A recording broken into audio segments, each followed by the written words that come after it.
Madame, Monsieur, bonsoir. Au menu de questions d'actu ce soir, les derniers développements de la guerre en Ukraine.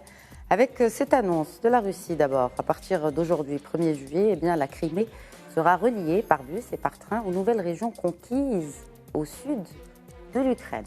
Sur le terrain toujours, une frappe russe a fait au moins 18 morts près de la ville d'Odessa, tandis que l'armée russe a abandonné l'îlot stratégique au Serpent.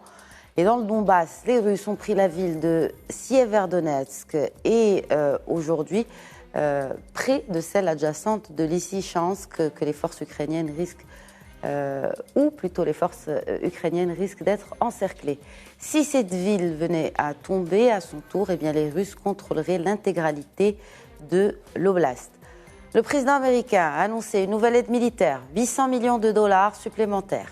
En marge du sommet de l'OTAN, tenu cette semaine à Madrid, le président des États-Unis a également assuré que Washington soutiendrait l'Ukraine aussi longtemps qu'il le faudra. Oui, mais jusqu'à quand ? Le sommet de l'OTAN a en outre abouti au lancement officiel de l'adhésion de la Finlande et de la Suède à l'Alliance Atlantique, et ce après le feu vert d'Ankara. Oui, mais à quel prix ? En tout cas, l'Occident semble déterminé à lutter contre les politiques, je cite, coercitives, défiant ses intérêts, sa sécurité et ses valeurs. Et là, la Chine est clairement pointée du doigt et même nommée. Voilà, le débat ce soir, ce sera en compagnie de mes invités. Je commencerai tout d'abord par l'expert en sécurité en géostratégie. Bonsoir mon colonel Hassan Saoud, merci de vous joindre à nous une nouvelle fois. Bonsoir madame et merci pour l'invitation. En face, j'ai le plaisir d'accueillir le vice-président de l'Institut marocain des relations internationales. Bonsoir Abdelhafed Oualelo. Bonsoir madame et merci pour votre aimable invitation. Merci à vous de l'accepter, de participer au débat. Il sera également présent avec nous par Skype cette fois, l'expert en relations internationales, Hafed Boutaleb. Bonsoir, merci de vous joindre à nous. Bonsoir et merci pour l'invitation. Alors comme il est d'usage quand on parle de la guerre en Ukraine, on parle d'abord de la situation sur le terrain et on va commencer peut-être par un commentaire du colonel Saoud sur cette carte de nos confrères du monde français. Donc cette carte qui explique un peu en rose l'avancée des troupes russes. Un commentaire sur la présence des troupes russes et surtout sur cette zone d'avancée. Finalement, tout va selon les plans de Vladimir Poutine. On peut dire que on voit quand même que les avancées sont beaucoup plus importantes qu'il y a quelques semaines. Oui, les troupes russes avancent, ils avancent doucement. Il y a une résistance quand même du côté de Lysychansk, puisque Severodonetsk a été prise. Oui. Et évidemment, nous avons un combat un peu global sur une bonne partie du territoire ukrainien. Vous avez là Zaporizhzhia, très importante parce qu'il y a du nucléaire là-dedans, et c'est ça, c'est le risque. Mikhaïlov est prise. Je reviendrai sur Kherson parce que c'est particulier. Kharkiv tient, mais elle fait l'objet de bombardements continus. Kiev, elle a été bombardée au moment où le G7 était réuni. C'est un signal, évidemment.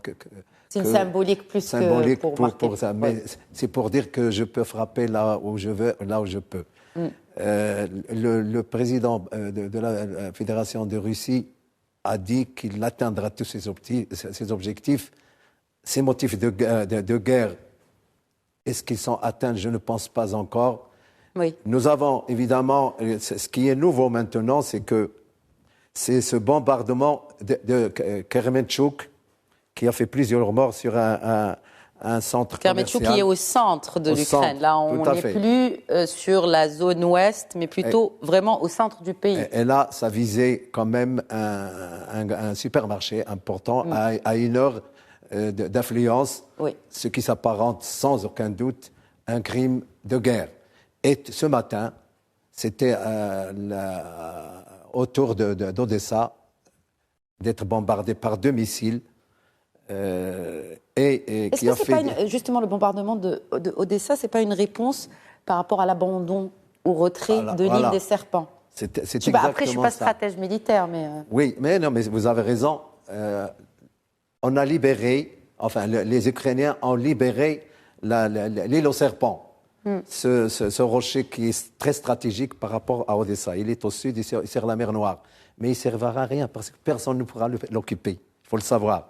Celui qui l'occupe sera l'objet de pilonnage et de bombardement. Donc, j'imagine qu'il va rester vide. Ah, donc les Ukrainiens ne sont Non, pas ce basés là-bas. rocher-là, ils ne peuvent pas parce qu'ils vont s'enliser. Vous savez, c'est à l'intérieur de la mer Noire. Et pour bouger, je pense qu'il va rester vide, ça, puisque les Russes eux-mêmes l'ont vidé. Et donc, il va rester comme ça. Kherson, un cas particulier. Voilà une province qui a été pro-russe, évidemment, qui a été déclarée, et où, hier, avant-hier, on a commencé à distribuer des passeports russes. On a commencé à enseigner le russe dans les écoles de Kherson. Et on a évidemment changé la monnaie. Et le maire. Et le maire, absolument. Donc voilà, il y a un débat en ce moment, Madame Khadija, sur un génocide particulier. Oh. Oui, parce que vous êtes en train d'effacer tous les repères identitaires, la langue, les documents, et puis évidemment la monnaie. Il y a un débat. Bon, c'est symbolique aussi, oui. Parce que le génocide, c'est aussi essayer de décriniser un peu cet espace et de russifier par tous les moyens. Voilà où ce qu'on en est. Alors aujourd'hui, nous sommes en face d'un enlisement. Dernier point, il y a de la guérilla dans cette région-là. Justement, il y a des pro-russes. Il y a des pro-russes, mais il y a de la guérilla ukrainienne contre la présence de Russie. Donc nous sommes en train encore d'aller dans la durée et un travail de partisans est en train de s'organiser. Il y a eu même à Kherson un véhicule piégé. Ça vous donne l'idée de cette réaction des pro-ukrainiens. Voilà où on en est avec toutes les conséquences sur tous les plans. Voilà. Alors, le retrait russe, justement, de cette île aux serpents devrait faciliter les choses aux exportations ukrainiennes. C'est en tout cas, si on prend les déclarations du porte-parole du ministère de la Défense russe, qui a dit que ce retrait était un geste de bonne volonté, je cite, et justement, pour ne pas étrangler économiquement l'Ukraine via la mer Noire. Professeur Oualalou, un commentaire. Bon, je rejoins ce qu'a dit mon ami Si Hassan sur la situation sécuritaire, surtout à l'est de l'Ukraine. Mais cette libération de cette île des serpents, pour moi, c'est un message peut-être de bonne volonté de la part de Poutine pour répondre aux demandes au niveau international sur l'approvisionnement en blé et en engrais et en huile alimentaire, parce que l'Afrique est demandeur, l'Asie, l'Amérique latine... Vous pensez sérieusement que le président Poutine a ça, ou prend ça en considération? Il faut penser à tout. En géopolitique, je pense qu'il y a des intérêts, c'est sûr, mais il y a aussi des calculs stratégiques et il faut répondre au cas par cas, comme on dit. Poutine il essaie par tous les moyens de montrer sa bonne volonté. C'est après des pilonnages d'artillerie ukrainienne. C'est l'artillerie ukrainienne, ou en tout cas ukrainienne, entre guillemets. Oui, c'est des Neptunes ukrainiens. C'est une fabrication ukrainienne. Les Neptunes, pas occidentale. Oui, non. Très bien. Je pense que, comme ça a été dit, c'est pas pour demain qu'on finira pour des négociations sérieuses, pour une solution politique. Mais tout ce qu'on sait maintenant au niveau géopolitique, avec bien sûr l'entrée des États-Unis avec force pour le soutien militaire, en attendant d'autres sanctions économiques qui ont été décidées. On en parlera pour la réunion de Madrid de l'OTAN, mais déjà la situation se complique avec cette avancée de l'armée russe. Peut-être qu'il y a une résistance ukrainienne, mais on assiste à des retraits de temps en temps de ces zones de l'est de l'Ukraine. Mais avec tout ça, Kiev est bombardé. Il y a même la zone ouest qui a été aussi touchée par les bombardements de l'aviation russe pour anéantir tout l'armement qui vient de la Pologne, qui vient de la Roumanie, qui vient de l'OTAN. Et je pense que la situation actuelle sur le plan politique ne présage pas une bonne volonté des deux côtés. Et je pense qu'il faut attendre aussi ce que va faire l'OTAN après-demain, après les décisions de Madrid, pour voir est-ce que vraiment on va vers le pourrissement de la situation, comme on dit, ou bien ce sont des attaques militaires pour préparer une éventuelle négociation avec, bien sûr, des pays qui se proposent comme médiateurs. Ça a été le cas pour Israël, pour la Turquie, maintenant Kazakhstan, etc. L'Indonésie. L'Indonésie, depuis hier. Donc voilà, nous sommes devant une situation qui évolue tous les jours. Et moi, je ne crois pas, comme ça a été dit par mon ami Si Hassan, un génocide dans cette région. Parce que déjà, cette zone est de l'Ukraine a été revendiquée, même avant la Crimée 2014, que c'est une zone qui revient à la Grande Russie, en parlant de la Russie, les habitudes de Russes qui n'ont rien à voir avec la population de l'Ukraine, sachant très bien que c'est une revendication qui remonte depuis le démantèlement de l'Union soviétique. Et Poutine avait déclaré que la chute de l'Union soviétique est une catastrophe jamais vue pour cet empire de l'URSS et qu'il faut revenir aux zones d'influence de la Grande Russie. Et c'est pour cela que Poutine essaie, par ses bombardements, d'être sur place et d'être un numéro incontournable dans cette géopolitique qui évolue tous les matins. Hafed Boutaleb, mais il y a certainement enlisement, pour reprendre les termes du colonel Saoud. Et finalement, même les États-Unis assurent qu'ils soutiendraient l'Ukraine aussi longtemps qu'il le faudra. Alors, est-ce que si ce serait à l'avantage de qui si cette guerre venait à durer, selon vous? C'est sûr que ce sera d'abord à l'avantage de l'idéologie expansionniste de Vladimir Poutine, puisqu'on le voit bien, la guerre dure depuis 6 mois, ou plutôt depuis 4 mois, et puis la première victime de cette guerre, c'est l'Ukraine et le peuple ukrainien. Le peuple russe, lui, ne subit rien. Lorsqu'on parle des sanctions économiques, ce sont des sanctions. C'est vrai, il y a une inflation aujourd'hui en Russie, mais le rouble est une monnaie beaucoup plus forte qu'avant. Et puis, bon, ce que l'on perd par ici se compense par là-bas. Et puis, mais il faut rappeler qu'ils ne sont pas les seuls dans cette situation. Partout dans le monde, aujourd'hui, il y a cette inflation, cette crise. Donc, on ne peut pas vraiment parler de sanctions, puisque si toute la planète subit ces sanctions, c'est plus des sanctions vis-à-vis de l'économie du peuple russe. Donc, les Russes vivent cette situation d'ailleurs avec un certain désintérêt. Et ceux qui vraiment subissent la guerre, ce sont les Ukrainiens et le peuple ukrainien. Les institutions ukrainiennes, aujourd'hui, même l'armée ukrainienne est démoralisée. Si on parle d'enlisement, je pense qu'il est plus au niveau de l'armée ukrainienne. L'armée russe, d'abord, il faut savoir que dans n'importe quelle guerre, les deux armées sont plus ou moins démoralisées. Une guerre, c'est démoralisant. On ne peut pas aller faire une guerre. Je parle sous le contrôle du colonel Hassan Saoud, mais en tout cas, on ne peut pas aller dans un front le sourire au visage. Puisqu'il s'agit d'une guerre de combat, la férocité, on connaît tous et on est tous d'accord sur l'horreur de la guerre. Donc, mais par rapport aux Ukrainiens, les Russes ont conquis 100 000 km², ce croissant qui va à peu près de Kharkiv à Kherson, ça fait quand même 100 000 km², c'est 20% du territoire de l'Ukraine, avec aussi 20% de sa population. Rajoutons à cela le fait que 10 millions d'Ukrainiens ont été forcés, ou presque 10 millions, ont été forcés de quitter le pays, ou plutôt ont volontairement quitté le pays, ça dépend des situations. Donc ils ne sont plus aujourd'hui en Ukraine. Si on fait un simple calcul, on se retrouve avec le gouvernement de Kiev qui passe d'un territoire de 600 000 km² avec 45 millions d'habitants à un territoire de 480 000 km² à peu près, donc il a rapetissé de 20%, et 25 millions d'habitants. Donc l'Ukraine a été nanisée, elle a été réduite en peau de chagrin de plus en plus. Et qui c'est le gagnant? C'est bien évidemment les Russes. C'est tout? Les Russes voulaient...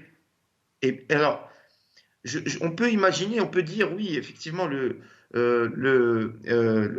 secteur des hydrocarbures, puisque le prix du pétrole est élevé, bien sûr. Et les armes, Hafed Botaleb? Bien sûr, le complexe militaro-industriel américain, à l'évidence. Américain. Et la France, qui est le troisième, c'est le troisième fournisseur d'armes dans le monde. Et les Britanniques. Aussi. Et les Britanniques, effectivement. Alors, effectivement. Donc finalement, si cette guerre venait à durer, ce serait aussi au bénéfice de certains pays. Ne pensez-vous pas que... Au bénéfice de certains intérêts dans certains pays. Je ne suis pas sûr aujourd'hui que du Oui, point de en vue effet, à cause de l'inflation, les populations ne profitent pas vraiment, que ce soit les populations américaines, européennes ou autres, ne profitent pas vraiment de la guerre. Mais en tout cas, les caisses de ces États se remplissent grâce aux armes et aux hydrocarbures, pour ceux qui exportent. Non, ce n'est pas les caisses des États, ce sont les caisses d'intérêt privés. Ce n'est pas vraiment les caisses des États, d'une part. Et puis, d'autre part, je ne suis pas sûr que ce soit un bon point pour les États-Unis de voir à quel point leur allié est un allié fondamental, important et malmené. On voit l'Ukraine ne récupérera pas les territoires de l'Est à moins d'un vrai sacrifice militaire et c'est même pas garanti puisque les Russes en face vont donner le maximum. Donc, et puis, un pays qui passe de 40 millions à 25 millions d'habitants, peut-être 20 millions d'habitants, et vous savez que c'est un pays où il y a une démographie faible. Dans 30 ans, les 30 ans à venir, l'Ukraine, comme la Russie d'ailleurs, ce sont des pays où la population diminue de manière constante.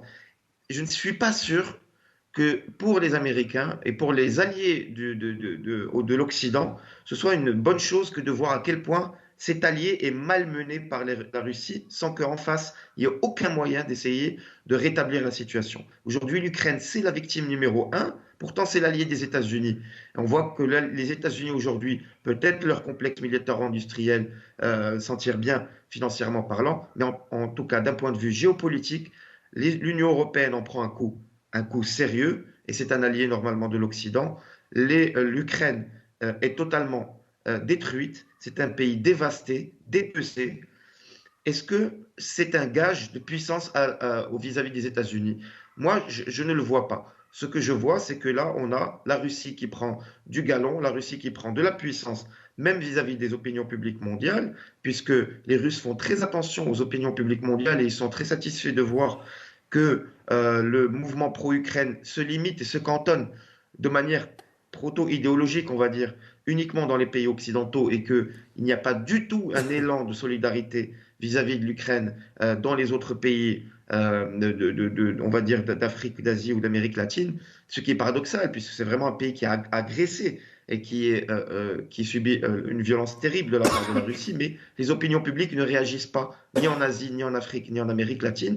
Et ça, c'est un point fort pour les Russes, puisqu'ils ont réussi à ce niveau-là. En tout cas, très bien. Bon, alors, pas au sein même de l'Occident. Justement, une réaction, messieurs, sur. D'abord, vous avez parlé d'expansionnisme, Hafed Botaleb. Moi, j'ai envie aussi d'évoquer ce terme impérialisme qui a été cité par le président russe en voulant décrire les actions de l'OTAN, dont le sommet s'est achevé donc hier jeudi, et de son chef de la diplomatie d'ajouter une couche en affirmant que le rideau de fer s'abat entre la Russie et l'Occident. Alors, cette guerre informationnelle, est-ce qu'elle est en train de changer aussi ou on reste sur avantage à l'Occident par rapport à la Russie? Je pense que côté communication, la Russie n'est pas à la hauteur de l'enjeu. Moi, j'ai l'impression que c'est plutôt du côté de l'Ukraine, même s'il y a un surdosage quelque part, mais côté communication, ça ne convainc personne. Je reviens, si vous permettez, à cette guerre, le perdant, le gagnant. Les États-Unis et l'Occident ont un motif de maintien, c'est l'isolement et l'affaiblissement de la Russie. Il faut donc la Russie ne sort pas grandie. Si victoire il y a, c'est une victoire à la Pyrrhus. Quand on voit les pertes humaines énormes au niveau de la Russie, la Russie ne gagnera pas. Quand on voit le nombre d'armes employées avec des stocks qui sont de plus en plus en train de s'épuiser, je ne pense pas que la Russie soit gagnante sur le long terme, à part, et je ne pense pas non plus qu'elle restera une puissance d'occupation. Ça, ce n'est pas dans son style. Côté complexe militaro-industriel, seuls les États-Unis sont capables de faire ça. L'Europe a commis l'erreur de croire qu'après 1945, la guerre était derrière. Ils se rendent compte maintenant, à leurs dépens, qu'ils sont en retard et qu'ils ne peuvent pas donner à l'Ukraine tout ce dont elle a besoin. Imaginez la France maintenant qui a 78 Césars, et l'on a donné 18. Qu'est-ce qu'il lui reste comme? Parce qu'il faut qu'ils pensent aussi à leur stock. Et donc l'Europe, maintenant, est incapable de satisfaire complètement l'Ukraine parce que ces stocks, on a oublié, on n'a jamais, après la Deuxième Guerre mondiale, on est resté sur la paix. Plus jamais ça. Là, ils se rendent compte qu'ils sont en retard. Pareil pour les Anglais. Les Allemands, ils viennent de commencer à prévoir des budgets énormes, mais c'est dans 10-15 ans, c'est pas maintenant. Donc, je pense qu'il n'y a ni gagnant ni perdant dans une guerre, tout le monde est perdant. Dans cette guerre, c'est vrai que l'Ukraine est la plus grande victime parce qu'il y a une population civile, et il y a des installations, il y a des immeubles détruits, et c'est ça qui complique la situation pour l'Ukraine. Mais côté russe, je pense qu'il a beaucoup de pertes aussi, sauf que... Mais jusqu'à quel point vous pensez que l'Occident est en mesure d'aider l'Ukraine? Vous savez, l'Europe ne peut offrir que ce qu'elle a. Et elle n'a pas beaucoup de réserves. Quels sont les pays, à part l'Angleterre, la France, l'Allemagne, il n'y a pas. Alors l'Angleterre, quand on parle de l'Europe, il faut quand même rappeler que l'Angleterre, il y a eu le Brexit quand même. Oui. C'est le porte-parole des États-Unis. Oui, mais il y a eu le Brexit entre-temps. Donc là, on voit une Grande-Bretagne très présente sur ce conflit, alors qu'elle ne fait plus partie de cette Union européenne. Mais c'est une grande puissance aussi. Imaginez que le Brexit a privé l'Europe de 60% de son potentiel stratégique. C'est un pays nucléaire aussi. Qu'est-ce qui reste en Europe sur le nucléaire, à part la France? Donc, il y a cette incapacité à satisfaire les demandes exorbitantes du reste de l'Ukraine en ce qui concerne les moyens que le président demande. Est-ce qu'il n'en fait pas un peu trop, justement, ce président Zelensky? Est-ce qu'il ne risque pas, justement, de subir un peu les effets peut-être néfastes de cette campagne hollywoodienne qu'il est en train de mener en recevant non seulement des chefs d'État, mais aussi des personnalités publiques, pour ne citer que Richard Branson. Il est présent partout.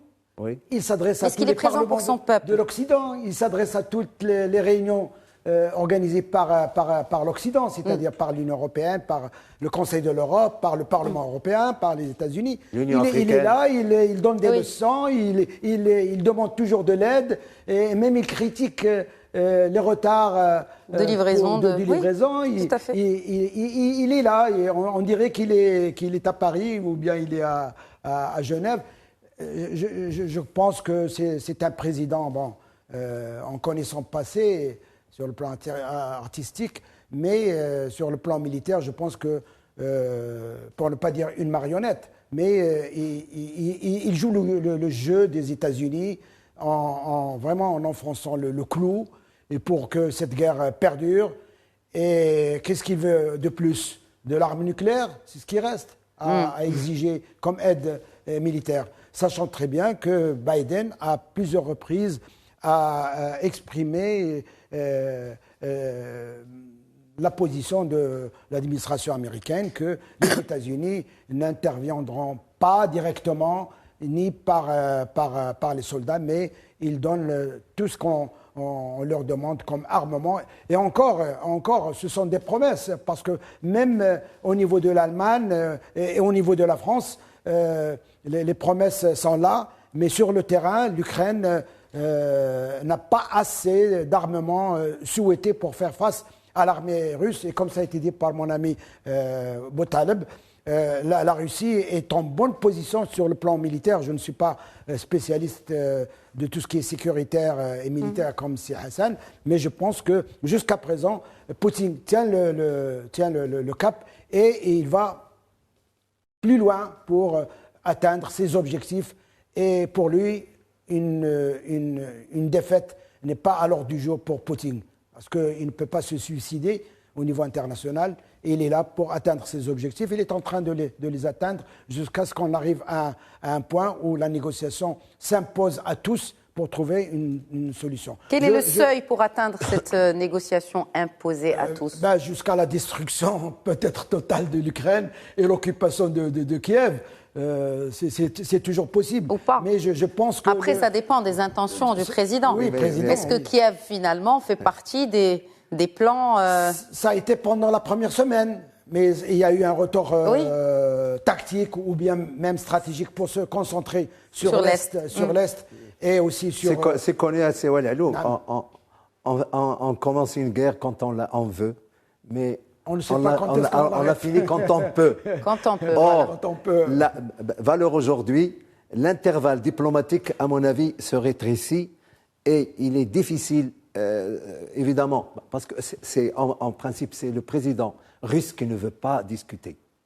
Avant d'atteindre ses objectifs. Ça reste à vérifier parce que dans toutes les guerres, même les événements, que ce soit au Vietnam ou ailleurs, c'est toujours la négociation qui vient pour clôturer cette tragédie. Et plus on avance sur le plan militaire, plus le rapport de force est favorable pour certaines parties qui veulent imposer leur solution politique. Je pense que c'est dialectique entre les bombardements, l'avancée militaire, mais aussi la négociation qui est toujours à l'ordre du jour. Et je pense que Poutine... En faisant allusion aux décisions de l'OTAN, vous avez bien raison de parler de l'impérialisme et de l'encerclement de la Russie qui, pour Poutine, est une chose inacceptable. Mais l'OTAN répète que cette alliance atlantique, en tout cas, n'est pas en guerre contre la Russie. Et pourtant... l'OTAN back-up et aide beaucoup l'Ukraine. Donc finalement, c'est une guerre un peu officieuse entre la Russie et l'OTAN. Hafid Boutaleb, selon en tout cas beaucoup d'observateurs. Vous en pensez quoi? C'est une guerre par demi-interposition. Avant, il y avait les guerres par interposition où les deux puissances se faisaient la guerre, mais par des troupes différentes au sol. Aujourd'hui, on a eu l'implication directe d'une puissance face à un pays qui, lui, effectivement, est plutôt aligné sur l'agenda de l'OTAN, c'est-à-dire l'Ukraine. Et donc, il y a un affrontement quasi direct. Mais il faut rappeler aussi que sur le terrain, il y a des troupes britanniques, françaises, américaines. C'est juste qu'elles ne sont pas labellisées en tant que telles. Ce sont des mercenaires qui se sont déplacés en masse par centaines, par milliers. Ce sont même pour certains des soldats de métier qui se sont retrouvés, je parle d'Américains, de Britanniques, après avoir eu une expérience en Syrie, se sont retrouvés maintenant sur le front ukrainien. Et on en a un des exemples, c'est un des présumés qui est avec le jeune Marocain, aujourd'hui est condamné à mort par une des républiques séparatistes de l'Est ukrainien, et c'est un Britannique aussi, donc un professionnel de la guerre. Donc clairement, il y a un affrontement entre l'Occident et la Russie, et donc ça, ce n'est pas une première. On est en train de rejouer la guerre froide, sauf que là, et c'était rejoué depuis quasiment la fin de la guerre froide, on va dire, depuis surtout l'arrivée au pouvoir de Vladimir Poutine, sauf que là, on a un pays qui était normalement censé être dans les girons russes, qui a basculé à partir de la révolution de Maïdan en 2014 vers le giron occidental, et en voyant ce pays-là lui échapper, géopolitiquement, géostratégiquement, c'est insupportable pour la Russie d'avoir une petite Russie à ses portes qui est l'Ukraine, mais qui adopte les codes de l'Occident et qui adopte un positionnement pro-occidental. C'est ça le problème. C'est pas vraiment que l'Ukraine rentre au sein de l'OTAN. C'est parmi les problèmes, cette question là de l'adhésion de l'Ukraine à l'OTAN. Mais le vrai souci, c'est géopolitiquement, la Russie ne peut pas tolérer un pays de cette taille, puisque c'est un grand pays, c'est le plus grand pays de l'Europe, faut-il le rappeler.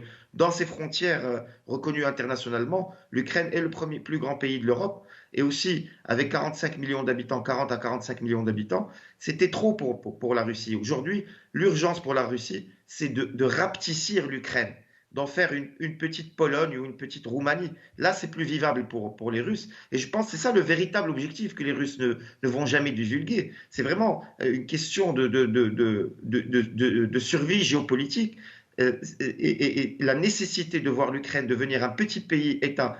Là-dessus, satellite de l'Occident ou satellite de la Russie. Et quels auraient été, justement, Hafed Bottal, quels auraient été les motifs de cette occidentalisation de l'Ukraine? On revient un peu en arrière aussi. Donc vous parlez des motifs aujourd'hui qui ont poussé la Russie à envahir l'Ukraine, mais qu'en est-il de la décision de l'Ukraine à s'occidentaliser déjà en 2014, à vouloir intégrer l'UE? On y reviendra. Oui, Hafed.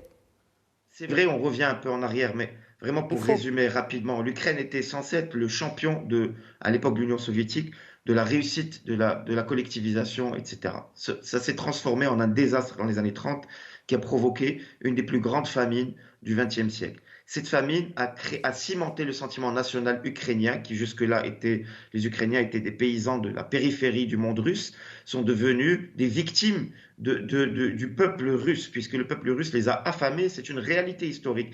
Et donc, à partir de là, le peuple ukrainien a commencé à avoir des revendications, et jusqu'à l'indépendance en 1992, et puis se retrouver dans une situation où les Russes lui ont exigé ont installé des hommes comme Léonid Kouchma, par exemple, le premier président de l'Ukraine, qui était un homme totalement acquis aux thèses de la Russie. Pareil pour Yanukovych ensuite. Donc, et puis en face, on a un peuple ukrainien qui, lui, voulait s'émanciper effectivement de cette domination russe, qui voyait par exemple l'exemple de la Pologne. L'Ukraine voulait devenir comme une deuxième Pologne. La Pologne était sous les girons russes, puis devenue un pays ouvert, démocratique, prospère. C'est ce que les Ukrainiens voulaient, c'est ce que les Russes, eux, ne voulaient pas, parce que aussi, faut-il rappeler, il y avait 30% de la population qui n'était pas acquise aux thèses nationalistes ukrainiennes au sein de la population de l'Ukraine, puisque c'était des russophones. C'est comme ça que le problème a commencé. Les Russes, on a l'impression qu'ils sont en train de dire aux Ukrainiens, vous voulez devenir des Occidentaux, tant mieux, mais on reprend nos russophones, on reprend nos territoires qui vous avaient été donnés à l'époque de l'Union soviétique, et on arrête tout, et on coupe tout contact. Est-ce que vous pensez que justement c'est le seuil que...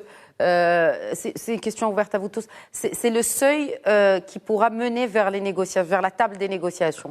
C'est d'atteindre cela. Oui, Hafed Bottal. Rapidement, à chaque bataille, la Russie a gagné pour l'instant sur le terrain. On a eu la bataille de Kherson, on a eu la bataille de Mariupol, et ensuite Severodonetsk. La bataille de Kharkiv n'a pas été perdue puisque les Russes continuent, et Kiev, c'est un retrait volontaire. Il n'y a pas eu encore de bataille gagnée par les Ukrainiens. Il n'y en a pas eu encore.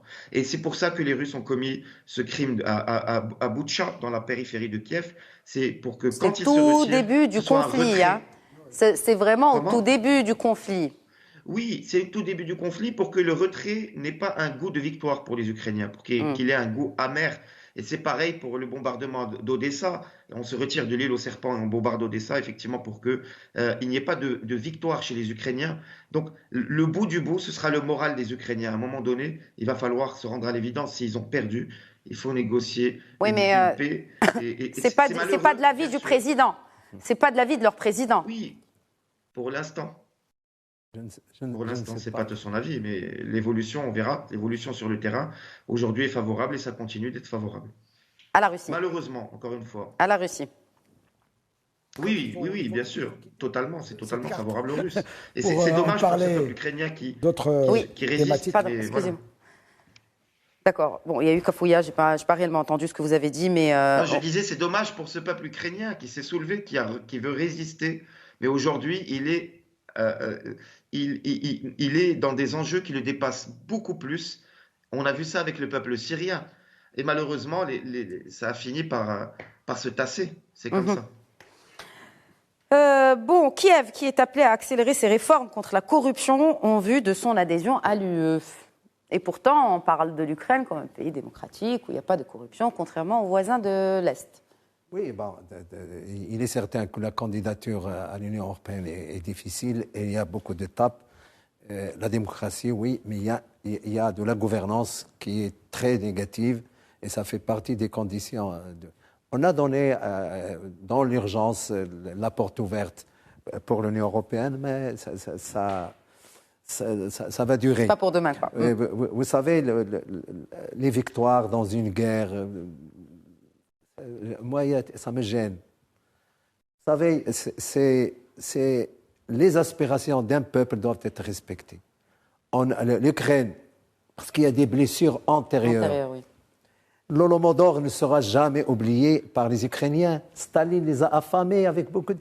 On se retourne vers l'Ouest. Ils sont en Europe, finalement. La Russie aussi. Mais il faut respecter quand même la volonté d'un peuple qui veut... Et vous savez, toutes les grandes républiques ex-soviétiques ont coupé avec la Russie parce qu'ils savent la nature du régime. Il faut pas se tromper. Mais là, c'est une aspiration respectable. Il y a des sacrifices à faire.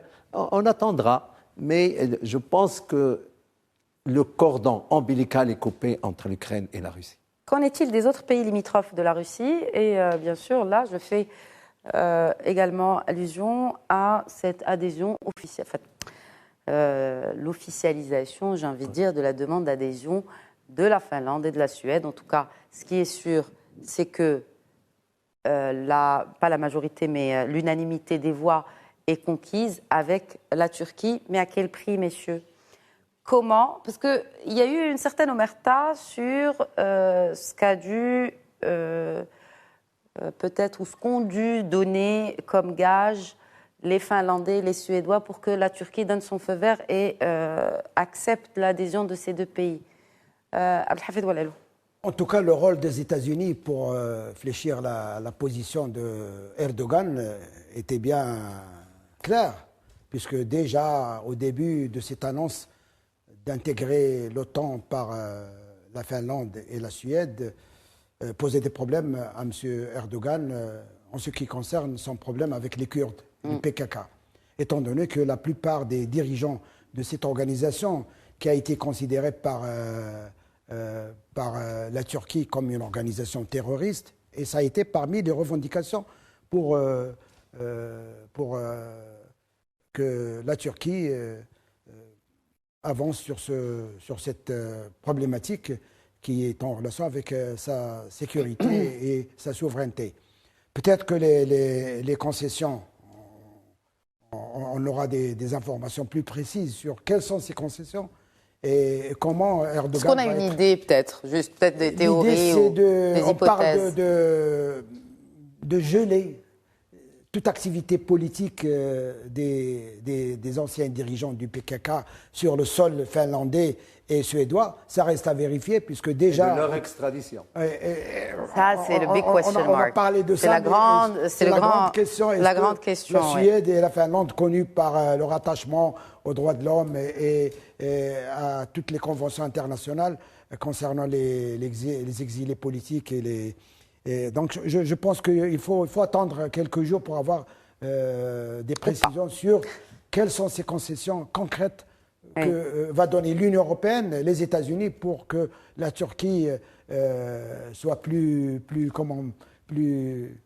tolérante et conciliante concernant cette question. En tout cas, la Turquie considérée comme la chair à canon pour l'OTAN, et qu'elle est membre influente et qu'elle a l'armée les plus puissantes de l'OTAN, et que la Turquie elle a une position stratégique pour l'Ukraine, la mer Noire, et le Bosphore, le Dardanelles. Donc la Turquie est un maillon très fort sur le plan géopolitique, et c'est pour cela que dès le début de cette guerre, de ce conflit entre la Russie et l'Ukraine, elle se portait comme un pays qui pourrait jouer un rôle d'intermédiaire pour avoir des négociations. Et ça a été fait durant 2-3 réunions. Mais on connaît les suites. Mais je reviens à cette question de victoire qui a été avancée par notre ami Hafid pour dire qu'il est illusoire de d'avoir une victoire contre Poutine et contre la Russie. C'est une illusion qui traîne depuis quelques mois. Et d'ailleurs, il faut se rappeler de la déclaration de M. Kissinger, qui est un grand diplomate américain, un stratège sur tout ce qui est géopolitique au Moyen-Orient, et qui avait même conseillé l'Ukraine de céder une partie de son territoire contre une certaine paix dans cette région et pour avoir, bien sûr, cette négociation sérieuse pour une solution politique. Donc, je pense que les sanctions économiques, financières, géographiques, tout ce qu'on veut, n'ont pas eu un impact souhaitable par l'Occident sur l'économie russe. On attend que l'économie russe, que la monnaie russe connaît une vraie crise, mais loin de là, ce sont les pays, surtout européens, qui en pâtissent. Et n'oublions pas le continent africain. C'est l'Afrique qui est malheureusement prise comme otage, comme on dit, de ce conflit. Et la sécurité alimentaire est une priorité pour l'Union africaine, pour M. Macky Sall qui s'est déplacé pour rencontrer Poutine. Il y a eu des promesses, mais pour vous dire que... Non, la facture est lourde. La facture est lourde et l'Afrique a bien montré qu'elle n'a pas, et d'ailleurs le vote à l'Assemblée générale des Nations unies a montré que 36 pays africains, abstention ou bien même non-participation, comme ça a été fait pour l'autre pays, ont montré que la Russie n'a pas été condamnée par le continent africain, plus quelques pays de l'Amérique latine. Donc la porte est toujours ouverte pour une certaine coopération entre Moscou et le continent africain. D'ailleurs, il faut rappeler que la Russie était bien présente en Afrique avant même cette crise de la Crimée 2014, militairement, économiquement, parce qu'elle est là, comme la Chine, comme l'Inde, comme le Japon. Tout le monde est sur ce continent, étant donné qu'il y a tellement de richesses minières. Non, et puis il y a surtout les effets de la guerre froide, et les pays non alignés, et puis j'en passe. Bien sûr, on reviendra sur le Mali. On connaît la réalité de notre continent. Voilà. Ce n'est pas notre sujet aujourd'hui. Effectivement, le Mali, c'est un autre sujet qu'on traitera peut-être, qu'on a déjà traité dans le cadre de cette émission. Mais quand on parle de ces impacts économiques, messieurs, pour la première fois, on l'a vu à l'OTAN, il y a eu cette déclaration qui pointe du doigt la Chine et qui compare un peu la Chine à ou en tout cas un partenariat stratégique entre Pékin et Moscou contre l'ordre international. C'est ce qu'ont dénoncé les membres de l'OTAN, donc qui étaient en conclave ou en réunion à Madrid. Madrid, qui d'ailleurs vient d'injecter des plans d'aide directe d'un montant de 9 milliards d'euros pour atténuer l'impact économique du conflit en Ukraine sur la population espagnole. Alors vraiment, maintenant, il y a de quoi se poser des questions sur les intérêts géostratégiques versus les intérêts des populations. On va peut-être finir sur cela. Alors, les ambitions déclarées de la Chine et ses politiques coercives défient nos intérêts, notre sécurité et nos valeurs. Donc aujourd'hui, c'est la première fois qu'on parle vraiment de la Chine et qu'on la pointe du doigt. Et la Chine qui est restée vraiment en exercice d'équilibriste sans vraiment montrer sa prise de position. Hassan, vous savez, quand vous lisez les rapports stratégiques américains chaque année, vous avez les enjeux Chine, Russie, Iran, terrorisme. Et ça revient depuis 5-6 ans. La Chine, pourquoi on fait tout ça pour la Russie? C'est pour essayer de fissurer ce bloc Russie-Chine pour que les États-Unis puissent s'attaquer à la Chine seule. C'est une œuvre très difficile. La Chine est une puissance militaire importante qui est en train de gagner du terrain partout. En Asie du Sud-Est, elle est présente. En dépit du refus américain, ils sont là. Donc, je pense que guerre États-Unis-Chine, ça sera une guerre économique, à la limite, même si Taïwan, sur laquelle lorgne la Chine, je pense que les États-Unis ne bougeront pas le doigt. Pas pour le Taïwan. Moi, j'en doute fort. Très bien. Une réaction, Abdelhafed Oualalo, Oui, sur l'implication de la Chine dans ce conflit. Ce mois de juin, depuis le 22, on a eu 3 grandes réunions. Il y a eu le BRICS, 22-23 juin. Il y a eu la Bavière, en Allemagne, le G7. Le G7. Et il y a eu la réunion de Madrid, 29-30 juin, de l'OTAN. Donc ce sont des agendas bien clairs, montrent bien que peut-être que l'objectif de l'Occident, États-Unis, Union européenne, etc., c'était d'affaiblir la Russie, de l'encercler via l'OTAN, mais aussi pour avoir le temps de se focaliser sur la Chine, qui est l'ennemi numéro 1 sur le plan économique, commercial, militaire, nucléaire et spatial. Et donc je pense que, comme ça a été dit par Sidi Hassan, la Chine, pour moi, elle est présente sur la scène, mais derrière le rideau. Elle est là, elle est discrète, mais d'après ces 3 réunions, nous avons remarqué que la Chine était solidaire de Moscou et qu'elle est prête pour un multilatéralisme, qu'elle est prête pour un monde multipolaire et que vraiment elle a quand même exprimé son soutien à Moscou pour sa souveraineté nationale, pour sa sécurité. Et je pense que c'est là le grand objectif de Poutine. Et d'ailleurs, quand on voit les décisions de l'OTAN à Madrid, il faut se poser des questions. Parce que parmi ces décisions, c'est que l'OTAN va s'ouvrir davantage, et surtout sur l'Afrique, et surtout sur le Sahel. Et quand on parle du Sahel, alors là, c'est vraiment la problématique la plus complexe sur le plan sécuritaire, après le retrait de la France du Mali, l'intervention des Chinois depuis des décennies sur le plan économique, commercial, investissement, et la Russie qui est là pour, à travers les Wagner, etc. Elle est présente en Centrafrique et au Mali, en Égypte, sur la corne de l'Afrique, la base militaire à Djibouti de Chine. Donc je pense que après ce que nous souhaitons, la fin de ce conflit Ukraine-Russie, ce sera le continent africain où il y aura vraiment le grand débat sur la géopolitique entre les grandes puissances. Et ce sera le Sahel. Malheureusement, c'est au sud de notre pays. Le débat est déjà en cours, justement, sur le continent africain.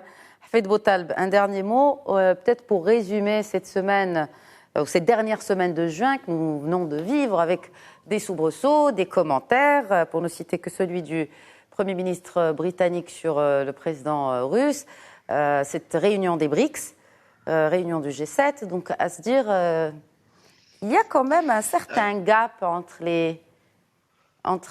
les décisions et les outputs finalement de toutes ces réunions.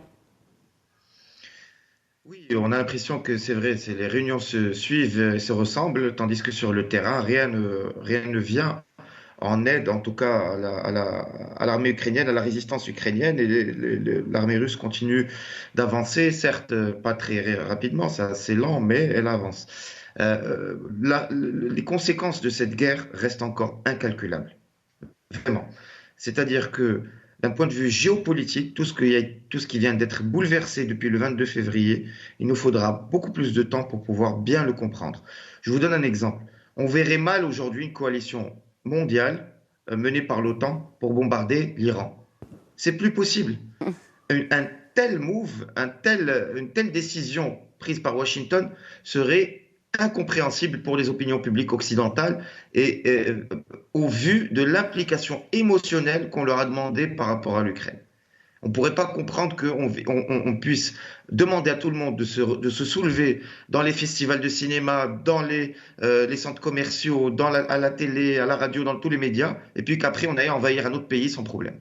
Donc ça, c'est une première limite à l'hégémonie américaine qui avait été acquise depuis 1992. C'est qu'aujourd'hui, cette hégémonie elle voit une limite principale, c'est d'abord l'armée russe sur le terrain, et puis, comme l'a dit M. Oualalo, la Chine qui se cache derrière le rideau. C'est la Chine aussi qui est un des grands gagnants de cette situation. Et on revient petit à petit à un monde multipolaire. Et le rideau de fer, alors, donc. Non, pas vraiment de rideau de fer. Alors là, pas vraiment de rideau de fer. Si les Européens veulent le mettre, ça c'est eux. Mais les Russes les Russes et les Chinois ne mettront pas de rideau de fer. C'est ça la différence aujourd'hui, c'est que les Russes et les Chinois vont tendre la main aux Occidentaux, c'est les Occidentaux, parce qu'ils sont gagnants dans cette situation, c'est les Occidentaux qui vont devoir renégocier les rapports de force, qui seront un peu plus enclins à mettre des rideaux de fer. Et on l'a vu avec les sanctions. Et l'issue de la guerre, les négociations pour pouvoir mettre fin, en tout cas à la rigueur, mettre un couvre-feu et puis pas un couvre-feu, plutôt un cessez-le-feu, excusez-moi, installer un cessez-le-feu entre les deux armées, quitte à ce que la situation reste sur un statu quo et puis que ça s'éternise. L'issue va nous enseigner à quel point nous sommes dans un monde multipolaire par rapport à celui d'avant le 22 février 2022. Merci beaucoup. Ça, je pense, ça interviendra fin 2023, fin 2022, début 2023. Ouf, ah ouais, non, vous avez dit de. Bon, après, ça reste vraiment très hypothétique. Hein. Tout ça, c'est hypothétique. C'est largement hypothétique. Personne ne sait quand ce conflit va se terminer. Voilà. Il semble en tout cas interminable. Alors, ne parlons même pas des ondes de choc et des dommages collatéraux sur l'ensemble des pays de la planète. Déjà, il y a un événement important. En un mot, Hassan. Oui, c'est la visite de Poutine et la réunion avec les pays riverains de la Caspienne. C'est important aussi, c'est avec l'Iran. Oui. Bon, ça n'a pas été peut-être un succès, mais ça a eu le mérite de dire nous aussi, on agit dans notre ancien giron soviétique. Et là, c'était le premier déplacement de Poutine depuis le 24 février. Absolument. C'est bon de le soulever. Merci beaucoup, colonel Saoud, d'avoir le dernier mot. Le souhait de l'OTAN et du BRICS de s'ouvrir sur les pays africains et même sur les pays de l'Amérique latine. Merci Abdelhafid Walalou, merci Hafid Boutaleb. Encore une fois, merci colonel Hassan Saoud. Merci. Merci à vous de votre fidélité. Très bonne soirée.